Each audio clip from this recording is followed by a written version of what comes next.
ሰላም ጤና ይስጥልን ተመልካቾቻችን የአፍሪካ ሬኔሳንስ ቴሌቪዥን ዜናዎች ከዚህ በማስከተል ይቀርባሉ። በቅድሚያም አርዕስተ ዜናዎቹን እንሆ።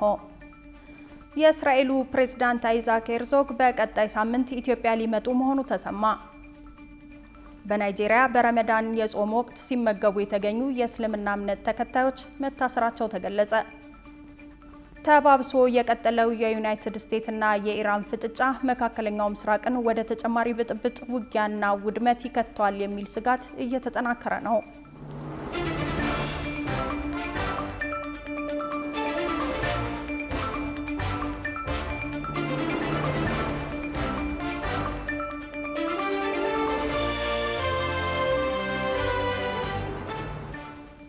ተመልካቾቻችን በእያላችሁበት የዓለም ጥግ ሰላምታችን ይድረስ። ይህ የአፍሪካ ሬኔሳንስ ቴሌቪዥን የዜና ሰዓት ነው። የተመራረጡ ዜናዎቻችንን ወደ እናንተ እናደርሳለን። አብራችሁ እንድትሆኑ የምጋብዛችሁ ሜሮን ዋለልኝ ነኝ። የእስራኤሉ ፕሬዝዳንት አይዛክ ሄርዞግ በቀጣይ ሳምንት ኢትዮጵያ ሊመጡ መሆኑ ተሰማ። አይዛክ ኢትዮጵያ ሊመጡ ያቀዱበት ወቅት ከረሲፕ ታይብ ኤርዶጋን የአዲስ አበባ ቆይታ በኋላ መሆኑ ጉብኝታቸው ትኩረት እንዲስብ አድርጎታል። ጽዮን ላይኩን ተጨማሪ አላት። ሁለቱ የምዕራብ ኤሲያ አካላት ብሎም በታሪካቸው ከከፍተኛ የዲፕሎማሲ ቁርኝት በዓለም መድረክ እስከ መዘላለፍ የደረሰ ሽኩቻ ውስጥ በመግባት የታወቁ ሀገራት በወታደራዊ አቅማቸው በመካከለኛው ምስራቅ ካሉ ሀገራት በግንባር ቀደምነት የሚቀመጡ ሀያላን ዛሬ ላይ በአፍሪካ ቀንድ ከ400 ኪሎ ሜትር ባነሰ ልዩነት በሁለት ወደቦች ላይ የጦር ሰፈሮቻቸውን ለመገንባት ተፋጠዋል። የሶማሊያው ላስቆራይ ወደብ በቱርኪ፣ የሶማሊላንዱ በርበራ ወደብ ደግሞ በእስራኤል በሁለቱ ሀገራት እቅዶች ውስጥ በቀይ ባህር ወደቦች ላይ ለጦር ሰፈር ግንባታ የታቀዱ ስፍራዎች ሆነዋል። በተለይም ቱርኪ በሜዲትራኒያን ባህር በ400 ኪሎ ሜትር የምትጎራበታት እስራኤል ለአፍሪካ ቀንዷ የሶስት አስርት ዓመታት ራስ ገዝ ግዛት ሶማሊላንድ የሀገርነት እውቅና ለመስጠት የመጀመሪያው ሀገር ከሆነች በኋላ የእስራኤልን እርምጃ በሰፊው የተቃወመች ሲሆን፣ በሌላ በኩል በሶማሊያ ያቀደችውን የጦር ሰፈር ግንባታ ሂደት ማፋጠን መጀመሯ እየተሰማ ነው። እርስ በርሱ በተጠላለፈው የአፍሪካ ቀንድ ጂኦፖለቲካና ተያያዥነት ባለው በዚሁ ጉዳይ ብዙ ሀገራት ተዋናዮች ሆነዋል። ኢትዮጵያ፣ ሶማሊያ፣ ኤርትራ፣ ግብጽ፣ የተባበሩት አረብ ኤምሬቶች፣ ቱርኪ እንዲሁም እስራኤል። ከሰሞኑ ይኸው የእስራኤል ለሶማሊላንድ እውቅና መስጠት ተቃውሞ የተሰማው ደግሞ በአዲስ አበባ የዲፕሎማሲ መድረክ ነበር። ኤርዶጋን ከ11 ዓመታት በኋላ በረገጧት አዲስ አበባ እስራኤልን በቀጥታ ተችተዋል። እንዲህም ሲሉ እስራኤል ለሶማሊላንድ የሰጠችው የሀገርነት እውቅና ለሶማሊላንድም ሆነ ለአፍሪካ ቀንድ ምንም ጥቅም አይሰጥም። ታዲያ ፕሬዝዳንቱ ከኢትዮጵያ ጠቅላይ ሚኒስትር አብይ አህመድ ጋር የጋራ መግለጫ ሊሰጡ በቆሙበት በዚሁ መድረክ ለእስራኤል ያስተላለፉት መልእክት በኢትዮጵያ በኩል ድጋፍ ያለው ይሁን አይሁን ግልጽ የተደረገ ነገር የለም። ይልቁንም ኢትዮጵያ የሶማሊላንድን እውቅና ጉዳይ በማንሳቷ ዙሪያ የመጀመሪያው ሀገር በመሆኗና ከሶማሊላንድም ሆነ በሶማሊላንድ በኩል ከቆሙ ወገኖች ጋር ያላት ህብረት ለእውቅናው ከነ ቱርኪ የተለየ እይታ ልትሰጠው እንደምትችል ይገመታል። ታዲያ የቱርኩ ፕሬዝዳንት ባሳለፍነው ማክሰኞ ኢትዮጵያ መጥተው በተመለሱ ማግስት ረቡዕ የካቲት 11 ቀን 2018 ዓመተ ምህረት የእስራኤሉ ታይምስ ኦፍ እስራኤል ባለስልጣኖችን ዋቢ አድርገው ባስነበበው ዘገባ የእስራኤሉ ፕሬዝዳንት አይዛክ ሄርዞግ በቀጣይ ሳምንት ኢትዮጵያ ሊመጡ መሆኑን አስፍሯል። ፕሬዝዳንት ሄርዞግ በቆይታቸው ከጠቅላይ ሚኒስትር አብይ አህመድና ከሌሎች የኢትዮጵያ ከፍተኛ ባለስልጣናት ጋር ይወያያሉ ተብሎም ይጠበቃል። ውይይቱ በሁለቱ ሀገራት መካከል ያለውን የፖለቲካ የኢኮኖሚና የባህል ትስስር ይበልጥ ማጠናከር ላይ ያተኮረ ይሆናል የተባለ ሲሆን በተለይም በግብርና ቴክኖሎጂ፣ በውሃ አጠቃቀምና በደህንነት ዘርፎች ላይ እንደሚመክሩ ይጠበቃል። ይህ የዲፕሎማሲ ሂደት ኢትዮጵያ በቱርኪና በእስራኤል መካከል ያላትን የዲፕሎማሲ ሚዛን ለመጠበቅ የምታደርገው ሂደት እንደሆነም እየተገለጸ ይገኛል። በናይጄሪያ በረመዳን የጾም ወቅት ሲመገቡ የተገኙ የእስልምና እምነት ተከታዮች መታሰራቸው ተገለጸ። እንደ ዘገባዎቹ እስራቱ ካኖ በምትባለው የአገሪቱ ሰሜናዊ ግዛት ሂስባ በሚባለው የእስልምና ፖሊስ እንደተደረገ ተነግሯል። ዮናስ ግርማ ሙሉ መረጃውን ይነግራችኋል። በአሁኑ ወቅት በመላው ዓለም በሚገኙ አብዛኞቹ ሀገራት የሚኖሩ የእስልምናና የክርስትና እምነት ተከታዮች ዓመታዊ የጾም ወቅታቸውን በተለያዩ መንፈሳዊ ስርዓቶቻቸው እያሳለፉ ይገኛሉ። ይሁንና ከሰሞኑ በሰሜናዊ ናይጄሪያ ካኖ ግዛት ውስጥ ሂስባ በሚል መጠሪያ የሚታወቀው የእስልምና ፖሊስ የረመዳን ጾም በሚከናወንበት ወቅት ምግብ ሲመገቡ የተገኙ 9 ሙስሊሞችን በቁጥጥር ስር ማዋሉን ማስታወቁ መነጋገሪያ ሆኗል። ቢቢሲን ጨምሮ በርካታ ታማኝ ተአማኒነት ያላቸው የመረጃ ምንጮች እንደዘገቡት ግለሰቦቹ በቁጥጥር ስር ሊውሉ የቻሉት የጾሙን ደንብ የማይከተሉ ሙስሊሞችን ለመለየት የፖሊስ ኃይሉ በተለያዩ ምግብ ቤቶች፣ ካፌዎችና ገበያዎች ውስጥ ባደረገው ከፍተኛ ፍለጋ ነው ተብሏል። የሂስባ ምክትል ዋና አዛዥ ሙጃሂድ አኑማዲን ለጋዜጠኞች እንደገለጹት በቁጥጥር ስር የዋሉት 9 ሙስሊሞች 7 ወንድና 2 ሴቶች ሲሆኑ የረመዳን ጾም መጀመሩን አናውቅም ነበር የሚል ምክንያት እንዳቀረቡ ጨምረው ገልጸዋል። አዛዡ አክለውም ፖሊስ በቁጥጥር ስር ለዋሉት 9 ሙስሊሞች ስለ ጾም አስፈላጊነት፣ ስለ ቁርአን ንባብና የተሻሉ ሙስሊሞች እንዲሆኑ ስለ ሼሪዓ ሕግ ተገቢውን ትምህርት እንደሚሰጥ ገልጸዋል። የሂዝባ ፖሊስ ሙስሊሞች ጾሙን በአግባቡ መጠበቃቸውን ለማረጋገጥ በየዓመቱ በካኖ ግዛት መሰል ፍተሻዎችን ያካሂዳል ተብሏል። እንደ አውሮፓውያኑ አቆጣጠር በ2024 በተመሳሳይ ሁኔታ ጾሙን በመተላለፍ ምግብ ሲመገቡ የተገኙ 11 ሙስሊሞች በቁጥጥር ስር ውለው የነበረ ሲሆን ግለሰቦቹ ዳግም ላለመብላትና ላለመጠጣት ቃል ከገቡ በኋላ በነጻ ተለቀዋል። እንደ መረጃዎቹ በወቅቱም ቤተሰቦቻቸው ክትትል እንዲያደርጉባቸው ጥሪም ቀርቦ ነበር ተብሏል። ሂስባ በሰሜናዊ ናይጄሪያ በሚገኙ 12 ግዛቶች ውስጥ የእስልምናን ሕግ ወይም ሼሪያን ለማስከበር የተቋቋመ የሃይማኖት ፖሊስ ሲሆን ዋናው ስራቸው ሙስሊሙ ማህበረሰብ የእስልምናን ደንቦች እንዲያከብር ማድረግ መሆኑን ተዘግበዋል። ይህም መጠጥ መከልከልን፣ ተገቢ ያልሆነ አለባበስን መቆጣጠርንና በአሁኑ በረመዳን ወቅት ደግሞ የጾም ሰዓትን ማክበርን ያካትታል ተብሏል። በእነዚህ ግዛቶች ውስጥ የእስልምና ሕግ ወይም ሼሪያ ከመደበኛው የሀገሪቱ ሕግ ጋር ጎን ለጎን ይሰራል ተብሏል። በእስልምና እምነት ደንብ መሰረት 9ኛ የሆነው የረመዳን ወር በእምነቱ ተከታዮች ዘንድ ልዩ ትኩረት እንደሚሰጠው ይነገራል። በመሆኑም ሙስሊሞች ከፀሐይ መውጫ እስከ ፀሐይ መጥለቂያ ድረስ በየቀኑ እንዲጾሙ ይጠበቃል። ይሁን እንጂ በናይጄሪያ የጾሙ ሰዎችን ዘብጥ እያወረደው የፖሊስ እርምጃ አሁንም መነጋገሪያነቱ ቀጥሏል። ተባብሶ የቀጠለው የዩናይትድ ስቴትስና የኢራን ፍጥጫ መካከለኛው ምስራቅን ወደ ተጨማሪ ብጥብጥ፣ ውጊያና ውድመት ይከተዋል የሚለው ስጋት እየተጠናከረ ነው። በዚህም አሜሪካ እንደተሰጋው ኢራን ላይ ጥቃት ብትፈጽም ሊከሰቱ የሚችሉ 7 ሁኔታዎች ምን እንደሆኑ የውጭ ትንታኔና ዓለም አቀፍ ጉዳዮች ዘጋቢያችን ቃል ኪዳን ይጥና እንዲህ በዝርዝር ተመልክቷቸዋል። They can't have a nuclear weapon. It's very simple. You can't have peace in the Middle East if they have a nuclear weapon. እንደ ግሪጎሪያኑ የዘመን ቀመር በ1973 የዮም ኪፑር ውጊያ ተብሎ የሚጠራው የአረብ እስራኤሎች ጦርነት ሲገም አረቦች የጣሉት የነዳጅ ዘይት ሽያጭ ማዕቀብ የምዕራብ አውሮፓ ይብሱን ደግሞ የእስራኤል ዋነኛ ደጋፊ የዩናይትድ ስቴትስን ምጣኔ አሽመድምዶት ነበር። ያኔው የዩናይትድ ስቴትስ ፕሬዝዳንት ሪቻርድ ኒክሰን የሆርሙዝ ሰርጥን የነፃው ዓለም የምጣኔ ሀብት ህልቀት የሚል ብሂላቸው ገኖ የተሰማውም ያኔ ነበር። ከካርተር እስከ ትራምፕ የተፈራረ የአሜሪካ መሪዎች ያን የውጊያ ውዝግብ የጥፋት እልቂት ደግሞ በተቃራኒው የነዳጅ ጋዝ የወርቅ ስጋጃ ጎተራን ለመቆጣጠር በቀጥታም በተዘዋዋሪም ተዋግተዋል፣ አዋግተዋል፣ ሚሊዮኖችን አጫርሰዋል። ዘንድሮ ተረኛው በእርግጥ ትራምፕ ናቸው። በዚህም አሜሪካ ፕሬዝዳንቷ ሲዝቱ እንደቆዩት ጥቃት የምትፈጽም ከሆነ ኢላማ የምታደርጋቸው ቦታዎች በአብዛኛው የሚገመቱ ቢሆንም የሚያስከትለውን ውጤት እርግጠኛ ሆኖ መናገር ስለማይቻል ቢቢሲ አሜሪካ እንደተሰጋው ኢራን ላይ ጥቃት ብትፈጽም ሊከሰቱ የሚችሉ 7 የሚደርሱ ሁኔታዎች የሚል ረጅም ሀተታ አስነብቧል። እንደ ዘገባው ቀዳሚው ቅድመ ግምት የተሰጠው የአሜሪካ የአየርና የባህር ኃይሎች የተወሰኑና በጥንቃቄ የተለዩ ኢላማዎች ላይ ብቻ ጥቃት ከፈጸሙ ኢራን ወደ ዲሞክራሲያዊ ስርዓት ልትሸጋገር ትችል ይሆናል የሚል ሲሆን ይህ ሊሆን የሚችለው ግን ጥቃቱ የተወሰኑ የኢራን እስላማዊ አብዮታዊ ዘብ ወታደሮችና በአብዮታዊ ዘቡ ስር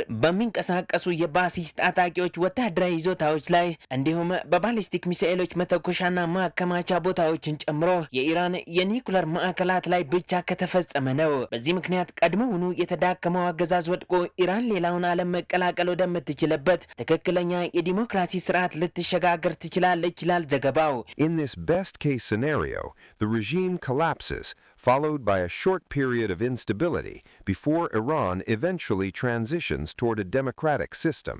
ይሁንና ይህ በጎ የሆነ መላምት የዩናይትድ ስቴትስ መራሹ ጦር በግሪጎሪያኑ 2001 አፍጋኒስታን ላይ የከፈተው ጦርነት የደቡብ እስያዊቱን ሀገር የሽብር ጥፋት ምስቅልቅል ማዕከል እንዳደረጋት፣ በግሪጎሪያኑ 2003 የወረራት ኢራቅ ከሀብታም ስልጡን ዘመናዊ አረባዊት ሀገርነት ወደ አስከሬን መከመሪያነት እንደለወጣት፣ ሊቢያን የታጣቂዎች መፈልፊያ፣ የወሮበሎች መፈንጫ፣ የስደት ስደተኞች መሰቃያ እንድትሆን እንደፈረደባት ኢራንንም በትሩን ካሳረፈባት እንደ በጎ ምኞትና መላምት ወደ ዲሞክራሲ የሚያሸጋግራት ሳይሆን ከና አፍጋኒስታን፣ ኢራቅ ወይም ሊቢያ ጎራ ላለመቀየጧ ዋስትና የለውም። ሁለተኛው መላምት የቬንዙዌላ ሞዴል የተሰኘ ሲሆን በቅርቡ አሜሪካ በቬንዙዌላ ላይ የወሰደችው ፈጣንና ከባድ እርምጃ አገዛዙ ቢቆይም ፖሊሲዎቹ ግን እንዲቀየሩ ማስቻሉን ለማመላከት የተሰጠ ነው። የአያቶላዎቹ ኢራን አሁን ባለችበት ሁኔታ ይህ ማለት በበርካታ ኢራናውያን ዘንድ የማይወደደው የእስላማዊ ሪፐብሊክ አገዛዝ ከውድቀት ተርፎ ነገር ግን በመካከለኛው ምስራቅ ላሉት ታጣቂዎች ድጋፍ እንዳያደርግ ወይም በአገር ውስጥ የኒውክሌርና የባሊስቲክ ሚሳኤል ፕሮግራሞቹን ለማቋረጥ እንዲሁም ተቃውሞውን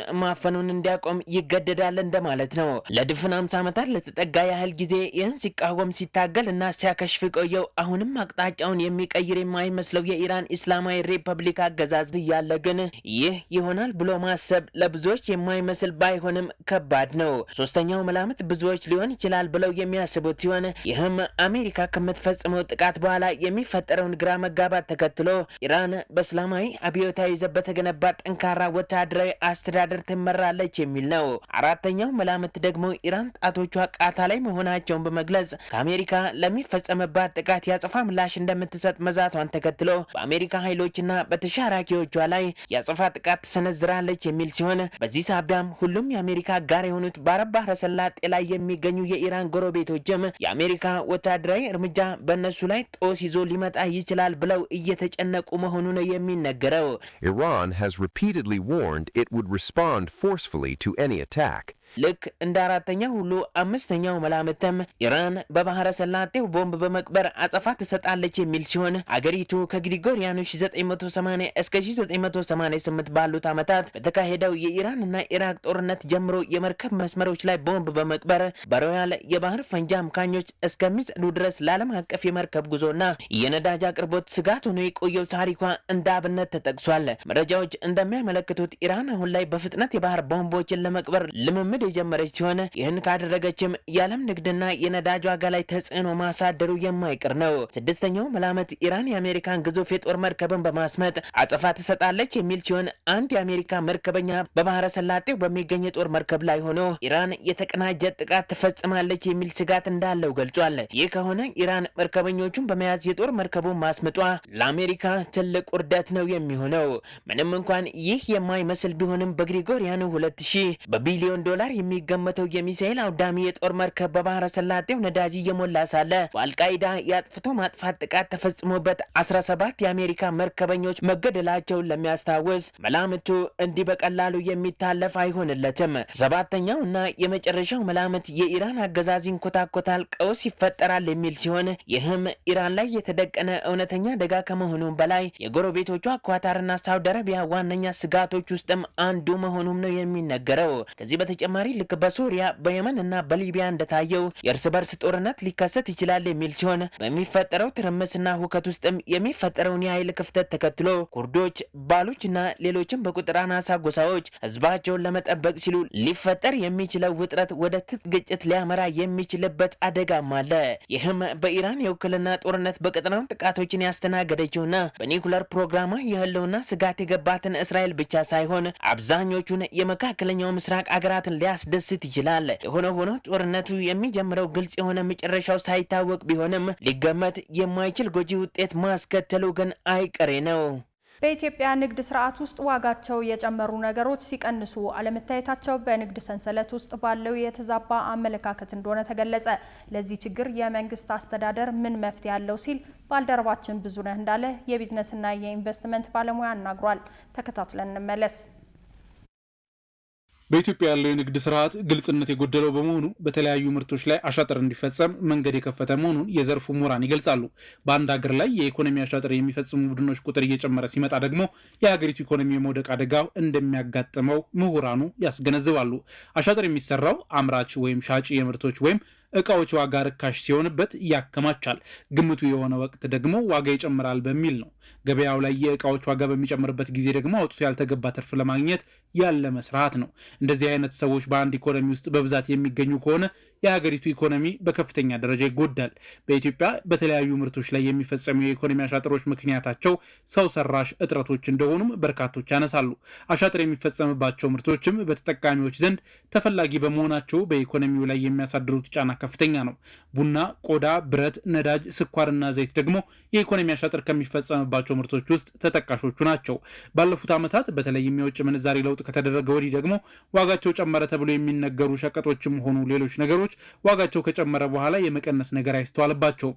ለዚህም ምክንያቱ ምን እንደሆነ የጠየቅናቸው የቢዝነስና የኢንቨስትመንት ባለሙያ የሆኑት ከፍለኛ ኃይሉ አሁን ላይ ከውጭ የሚገቡ ምርቶች ላይ ጥገኛ መሆናችን እንዲሁም በንግድ ሰንሰለት ውስጥ ያለው የተዛባ አመለካከት ለዚህ ችግር መነሻ መሆኑን ገልጸዋል። በዋናነት እንግዲህ አሁን እንደ ዘይት የመሳሰሉት ነገሮች ላይ የዋጋ ጭማሪው ኮንቲኒየስ እየሆነ መጥቷል። እየወረደም አይነት ነገር አይደለም። ግን በዋናነት ተጽዕኖ የውጭ ምንዛሪ ማስተካከያ ከተደረገ በኋላ እየጨመረ የሄደበት ሁኔታ ነው። መሰረታዊ የሆኑ ነገሮች ናቸው። ይሄ እንደሚታወቀው ዘይት ከውጭ ነው የምናስገባው። አሁን ሙሉ በሙሉ ኦልሞስት ጥገኛ ሆነናል ከውጭ። ስለዚህ በውጭ ምንዛሪ ነው የሚመጣው። የውጭ ምንዛሪ ግኝቱ ራሱ የተረጋጋ አልነበረም። ፑሽንግ የምንላቸው የሚጨምሩ ነገሮች እነሱ ናቸው እየጨመሩ የመጡት እና አንደኛው እሱ ምክንያት ነው። ሁለተኛ ደግሞ በአቅርቦት ሰንሰለት ውስጥ ያሉት የተዛቡ ነገሮች ናቸው። ከውጭ ተገዝተው እስከመተው ለተጠቃሚ እስከሚደርሱ ድረስ ያለው የአቅርቦት ሰንሰለቱ ከአስመጪዎቹ ጋር የተያያዘ የውጭ ምንዛሪ ግኝት ግልጽ የሆነ የውጭ ምንዛሪ ግኝት ስለሌለ ወጪውም ደግሞ የተንዛዛ ከሎጂስቲክ ጋር ከምን ጋር የተያያዙ ነገሮች ብዙ ኮስት የሚጨምሩ ነገሮችም ስላሉት ነው። ኢትዮጵያ የነጻ ገበያ ስርዓት ኢኮኖሚ የምትከተል ቢሆንም ስርዓቱ ግልጽ በሆነ መንገድ የሚመራ ባለመሆኑ በተጠቃሚዎች ዘንድ ተፈላጊ በሆኑ እቃዎች ላይ የኢኮኖሚ አሻጥር እንዲፈጸም እድል ፈጥሯል። የውጭ ምንዛሬ በዋጋ መናር ላይ የራሱ ድርሻ ቢኖረውም ብሔራዊ ባንክ ለባንኮች የሚያቀርበው የውጭ ምንዛሬ ጨረታ ጊዜያዊ መፍትሄ ብቻ መሆኑን ያነሱት አቶ ከፈለኝ ነገር ግን ከሰሞኑ የተደረጉ ለውጦች ለኢንቨስተሩ መተማመንን በመፍጠር ገበያውን ለማረጋጋት እድል እንደሚኖረው ያነሳሉ። የውጭ ምንዛሪ ጨረታ መቅረቡ የአጭር ጊዜ መፍትሄ ሊሆን ይችላል እንጂ በዘላቂነት መፍትሄ ችግሩን በዘላቂነት ሊፈታው የሚችለው ነገር አይደለም። በዋናነት ግን እነዚህ አሁን ባለፈው የተወሰዱት 19 ነጥቦች ነገሮች በጣም ቁልፍና መሰረታዊ የሆኑ ነገሮች ናቸው የተወሰዱት። ከዚህ በፊት የውጭ ምንዛሪን የያዘ ሰው እንደ ወንጀል ይቆጠር የነበረውን ነገር ሁሉ አስቀርቶ ማንም ሰው የውጭ ምንዛሪን በህጋዊ መንገድ አምጥቶ መመንዘር ማስቀመጥ በሚፈልግበት ሰዓትም ደግሞ መውሰድ መቻሉ ይሄ አንዱ ትልቁ ነገር ነው። ሁለተኛው ደግሞ ለኢንቨስተሮች የተሻለ ነገሮችን ግንዛቤ ይሰጣሉ ማለት መተማመንን ይሰጣል። ምክንያቱም አንድ ኢንቨስተር እዚህ ከውጭ መጥቶ እዚህ ሀገር ውስጥ በሚሰራበት ወቅት ያፈሰሰውን በውጭ ምንዛሪ አፍስሶ መልሶ በውጭ ምንዛሪ እንደሚወስድ ጋራንት ከሌለው ወይም ደግሞ ዋስትና ከሌለው መግቢያው ብቻ ቢከፈት ምንም ዋጋ የለውም፣ መውጫውም አብሮ መኖር ስላለበት ማለት ነው። ይህም ቢሆን ጊዜ ይፈልጋል ለማስተካከል። ምክንያቱም ላለፉት 50 ዓመታት በፍርሃት ቆፈን ውስጥ ነበርን ያለነውና ውጭ ምንዛሪ ገንዘብህን ማስቀመጥ ራሱ ለብዙ ዓመታት እንደ አሁን $100 የያዘ ሰው እንደ ወንጀለኛ ይቆጠርበት የነበረ አገር ውስጥ ነው የነበርነውና ከዚህ የሳይኮሎጂ የስነ ልቦና ፍርሃት ውስጥ ተላቆ አሁን የውጭ ምንዛሪን በባንክ አስቀምጬ በምፈልግበት ሰዓት አገኛለሁ የሚለው ነገር መተማመንን ቢልድ እስከሚደረግና እስከሚፈጠር ጊዜ ድረስ ጊዜ ሊፈጅ ይችላል። ግን መሰረታዊ የሚባሉ ትልቅ ጨዋታ ቀያሪ የሆኑ ጠቃሚ የሆኑ መመሪያዎች ናቸው እነዚህ የወጡት። የገበያ ስርዓቱ በጥቂቶች የተያዘ መሆን ነጋዴዎች በዋጋ ላይ ስምምነት በማድረግ በሁሉም የመሸጫ ቦታዎች ላይ በተመሳሳይ ዋጋ እንዲሸጥ እንደሚያደርጉ ምሁራን የሚያነሱ ሲሆን ይህንን አሻጥር ለማስቀረት የመንግስት አስተዳደር ምቹ ሁኔታን መፍጠርና አሳሪ ህጎችን መቀነስ ያስፈልጋል ይላሉ። የመንግስት አስተዳደር በዋናነት መንግስት አምራች አይደለም። መንግስት የህግ በላይነትን የሚጠብቅ ሬጉሌት የሚያደርግ ነው። ስለዚህ አምራቾቹ ዜጎች ናቸው።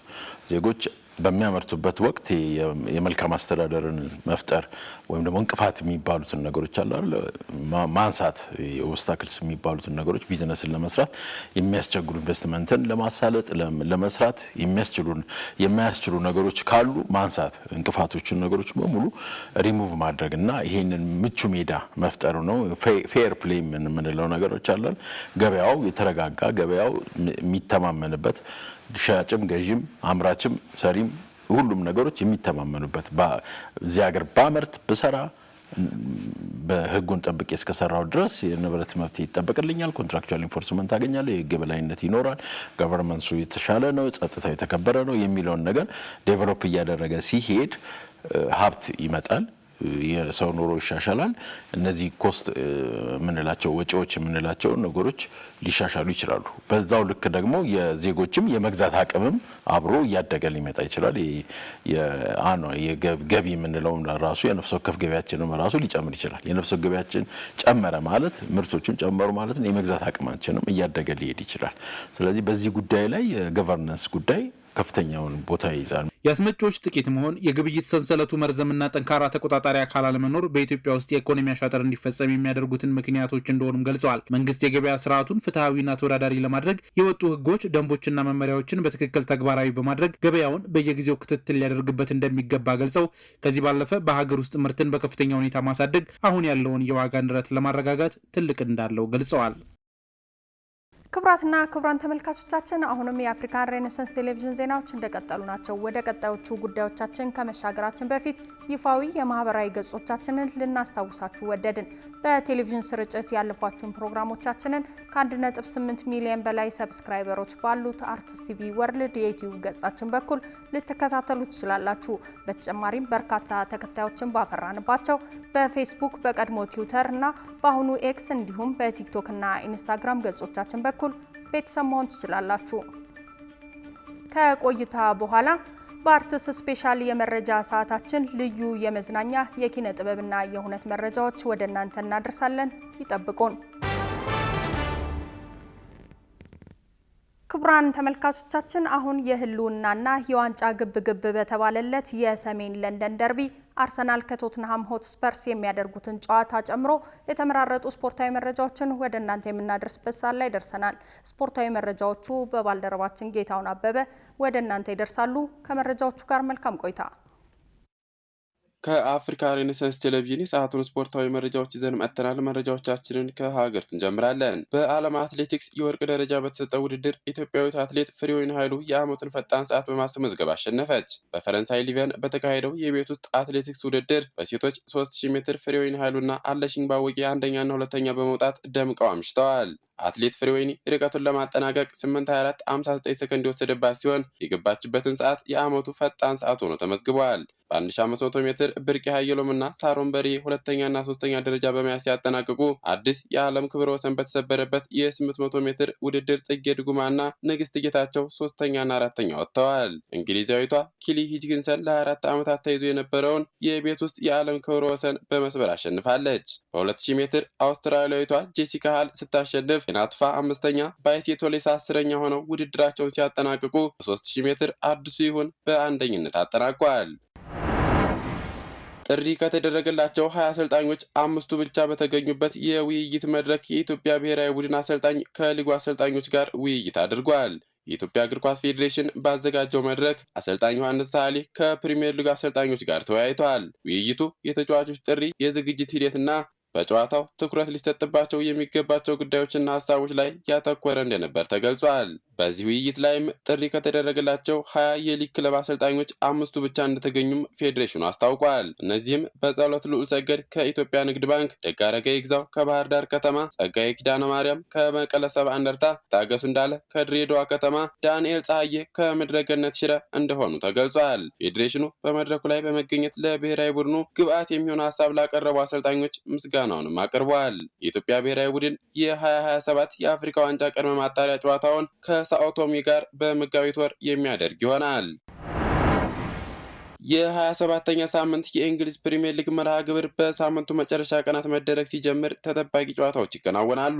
ላለፉት 5 ተከታታይ ጨዋታዎች ሽንፈት ያልቀመሰው ቼልሲ በሜዳው በወራጅ ቀጠና ውስጥ የሚገኘውን በርንሊን ያስተናግዳል። በስታንፎርድ ብሪጅ ስታዲየም በሚደረገው ጨዋታ በአሁኑ ወቅት በአሰልጣኝ ሊያም ሮሲኔር አመራር ስር አስደናቂ የሚባል ጉዞ እያደረጉ የሚገኙት ሰማያዎቹ በቀጣዩ ዓመት የአውሮፓ ሻምፒዮንስ ሊግ ቦታን ለማግኘት ከፍተኛ ፍክክር እንደሚያደርጉ ይጠበቃል። በርንሊ በበኩሉ በከፍተኛ ደረጃ የመውረድ ስጋት ውስጥ የሚገኝ ክለብ ሲሆን ከሜዳው ውጭ ከወራጅ ቀጠናው ለመውጣት በሚያደርገው ጨዋታ ከምዕራብ ለንደኑ ክለብ ከባድ ፈተና ይጠብቀዋል። የሁለቱ ክለቦች ጨዋታ አመሻሽ 12 ሰዓት ላይ የሚደረግ ሲሆን ብሬንትፎርድ ከብራይተን፣ አስቶን ቪላ ከሊድስ ዩናይትድ በተመሳሳይ 12 ሰዓት ላይ የሚደረጉ ሌሎች ጨዋታዎች ሲሆኑ ዌስትሃም ዩናይትድ ከበርንማውዝ ምሽት 2 ሰዓት ከ30 ላይ የሚገናኙ ይሆናል። በ27ኛ ሳምንት የእንግሊዝ ፕሪሚየር ሊግ ተጠባቂ ጨዋታ በሊጉ ሁለተኛ ደረጃ ላይ የሚገኘው ማንቸስተር ሲቲ በሜዳው ኒውካስትል ዩናይትድን ያስተናግዳል። በኢትሃድ ስታዲየም በሚደረገው ጨዋታ የፔፕ ጋርዲዮላው ማንቸስተር ሲቲ ወደ መሪው አርሰናል ለመጠጋት እንዲሁም ኒውካስትል ዩናይትድ በበኩሉ በአውሮፓ መድረክ የሚያሳትፈውን ቦታ ለማግኘት የሚያደርጉት ጨዋታ ይጠበቃል። አርሰናል ከወልቭስ ጋር ባደረገው ጨዋታ ነጥብ መጣሉን ተከትሎ ማንቸስተር ሲቲ በኒውካስትል ዩናይትድ ላይ ድል ካስመዘገበ በመካከላቸው ያለውን የነጥብ ልዩነት ወደ 2 ማጥበብ ይችላል። ሊጠናቀቅ 12 ጨዋታዎች ብቻ በቀሩበት በዚህ ወቅት ማንቸስተር ሲቲ ተቀናቃኙን አርሰናልን በነጥብ ለመብለጥ በሚያደርገው ትንቅንቅ ከኒውካስትል ዩናይትድ ከባድ ፈተና ይጠብቀዋል። ማንቸስተር ሲቲ በዚህ የውድድር ዘመን ወጥ የሆነ አቋም ባያሳዩም እንዲህ አይነት ፈታኝ ሁኔታዎችን በማለፍ ክለቡ ቀደም ሲል አርሰናልን በመከተል ዋንጫ ቀምቶ ማንሳት ችሏል። የሁለቱ ክለቦች ተጠባቂ ጨዋታ ምሽት 5 ሰዓት ላይ የሚደረግም ይሆናል። የ27ኛ ሳምንት የእንግሊዝ ፕሪሚየር ሊግ ጨዋታዎች እሁድ ቀጥለው ሲደረጉ በሰሜን ለንደን ደርቢ አርሰናል ከቶተንሃም ሆትስፐርስ የሚያደርጉት ጨዋታ ይጠበቃል። የህልውናና የዋንጫ ግብግብ በተባለለት የሰሜን ለንደን ደርቢ ሁልጊዜም ታላቅ ጨዋታ ሲሆን ነገር ግን ቶተንሃም ሆትስፐርስ እሁድ አርሰናልን የሚያስተናግድበት ጨዋታ እጅግ ወሳኝ እንደሚሆን ከአሁኑ ይጠበቃል። በሊጉ የመቆየት ተስፋና የዋንጫ ህልም በአንድ ጨዋታ ላይ ሲገናኙ ቶተንሃም ሆትስፐርስ ባለፉት 17 የፕሪሚየር ሊግ ጨዋታዎች ያስመዘገበው 2 ድል ብቻ በመሆኑ ቶማስ ፍራንክ ከኃላፊነታቸው ተሰናብተዋል። ኢጎር ቱዶር በጊዜያዊ አሰልጣኝነት ቡድኑን የተረከቡ ሲሆን በአሁኑ ወቅት ቡድኑ ከወራጅ ቀጠናው ጥቂት ርቆ በሚገኝበት አስቸጋሪ ሁኔታ ላይ ይገኛል። የሚኬል አርቴታው አርሰናል በበኩሉ በዋንጫ ፉክክሩ ጫና ምክንያት እየተንገዳገደ ይገኛል። ክለቡ ባለፉት 7 የፕሪሚየር ሊግ ጨዋታዎች ማሸነፍ የቻለው በሁለቱ ብቻ ሲሆን በሳምንቱ አጋማሽ ግርጌ ላይ ከሚገኘው ወልቭስ ጋር በነበራቸው ጨዋታ 2-0 እየመሩ ባልተጠበቀ ሁኔታ በሁለት አቻ ውጤት ነጥብ መጣላቸው ይታወሳል። የሁለቱ ክለቦች ጨዋታ እሁድ ምሽት 1 ሰዓት ከ30 ላይ በቶተንሃም ሆትስፐርስ ስታዲየም የሚደረግም ይሆናል። ክቡራን ተመልካቾች አሁን ሰዓቱ በየሳምንቱ ወደ እናንተ የሚደርሰው አርትስ ስፔሻል ልዩ የመዝናኛ የኪነ ጥበብና የሁነት መረጃዎች ነው። ልዩ መረጃዎቹ በባልደረባችን ናቲማናዬ ወደ እናንተ ይደርሳሉ። ከመረጃዎቹ ጋር መልካም ቆይታ።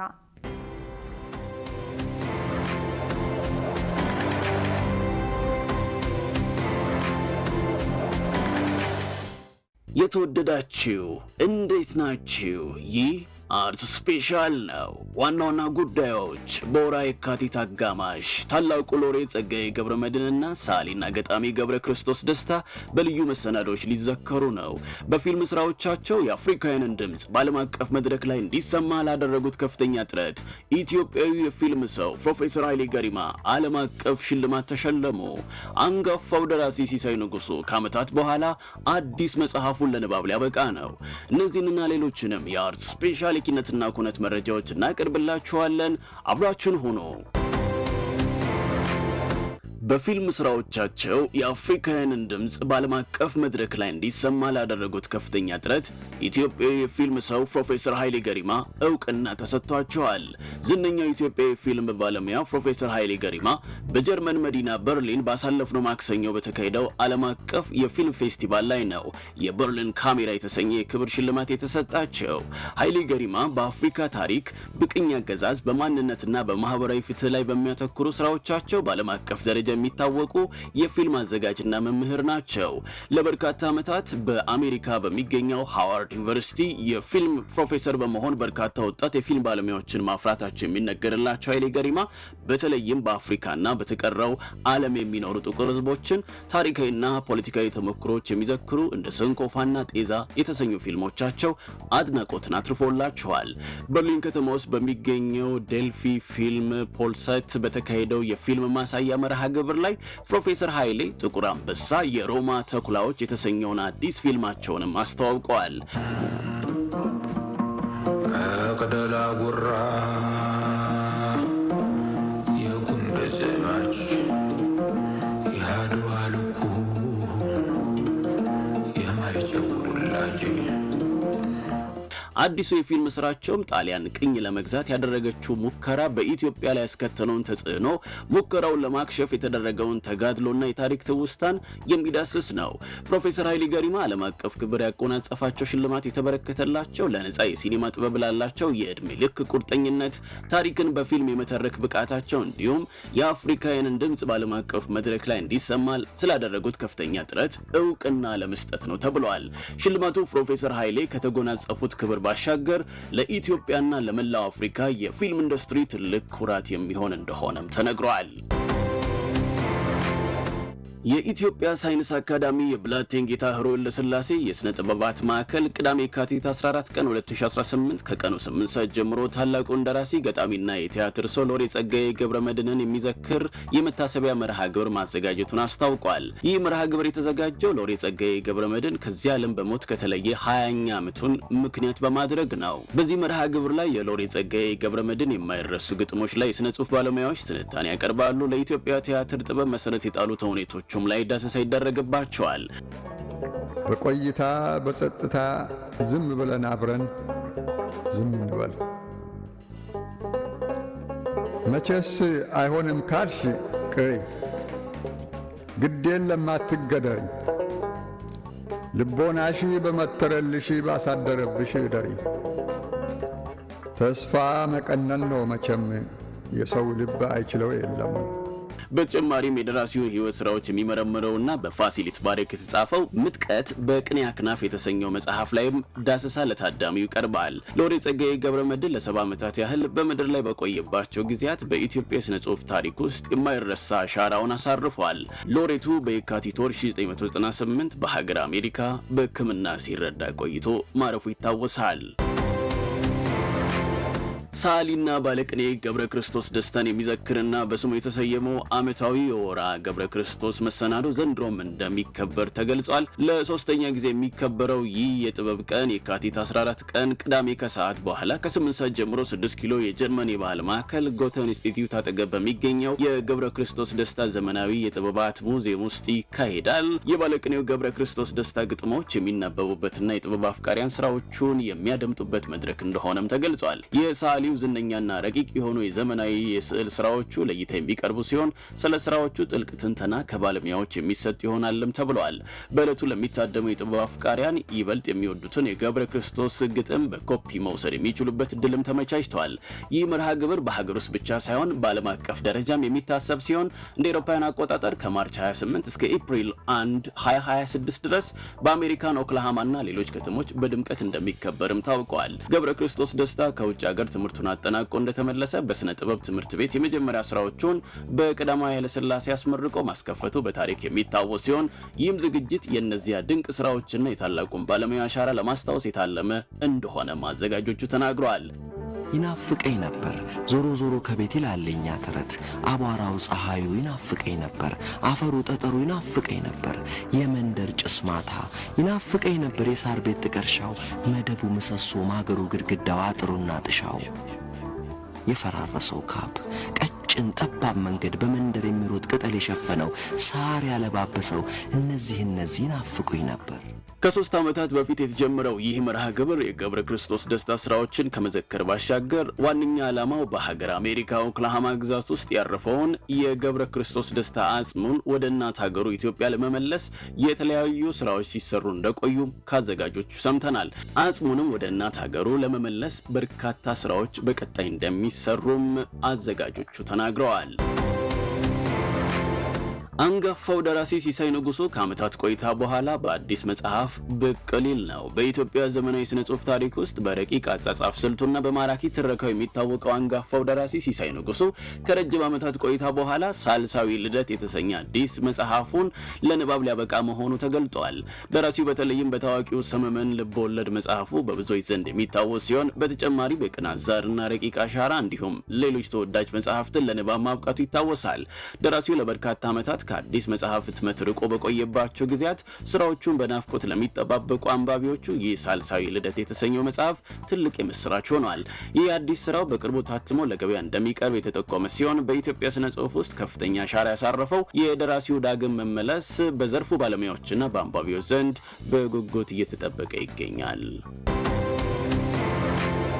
ክቡራትና ክቡራን ተመልካቾቻችን በዚህ ሳምንት ያዘጋጀንላችሁ የአርት ስፔሻል ኪነትና ኩነት መረጃዎች ይህንን ይመስሉ ነበር። ስለተከታተላችሁን እናመሰግናለን።